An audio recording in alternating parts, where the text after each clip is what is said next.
Hi friends, ನಮಸ್ತೆ ಎಲ್ರಿಗೂ. ಇವತ್ತಿನ ವಿಡಿಯೋದಲ್ಲಿ ಮ ಅಕ್ಷರದಿಂದ ಶುರುವಾಗುವಂತಹ ಗಂಡ್ಮಕ್ಳ ಹೆಸರು ಹಾಗೂ ಅರ್ಥದ ಬಗ್ಗೆ ಕೊಟ್ಟಿದ್ದೀನಿ.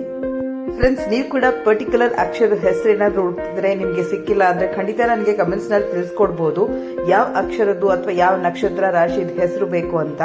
ಹಾಗೆ ಅದ್ರ ಜೊತೆ ನೀವು ಕಮೆಂಟ್ ನಲ್ಲಿ ಮೆನ್ಷನ್ ಮಾಡ್ಬಿಡಿ ಗಂಡ್ಮಗುನ ಅಥವಾ ಹೆಣ್ಮಗು ಹೆಸರು ಅಂತ. ಹಾಗೆ ನಮ್ಮ ಚಾನಲ್ನ ದಯವಿಟ್ಟು ಸಬ್ಸ್ಕ್ರೈಬ್ ಮಾಡಿ, ಯಾಕಂದ್ರೆ ನೀವು ಕೇಳಿದಂತಹ ರಿಕ್ವೆಸ್ಟೆಡ್ ವಿಡಿಯೋ ನಾನು ಅಪ್ಲೋಡ್ ಮಾಡಿದಾಗ ನಿಮಗೆ ನೋಟಿಫಿಕೇಶನ್ ಬರುತ್ತೆ, ಅದನ್ನ ಚೆಕ್ ಮಾಡ್ಬೋದು.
ಪ್ಲೀಸ್ ಲೈಕ್, ಶೇರ್ ಹಾಗೆ ಸಬ್ಸ್ಕ್ರೈಬ್ ಮಾಡಿ. ಥ್ಯಾಂಕ್ ಯು, ಧನ್ಯವಾದಗಳು.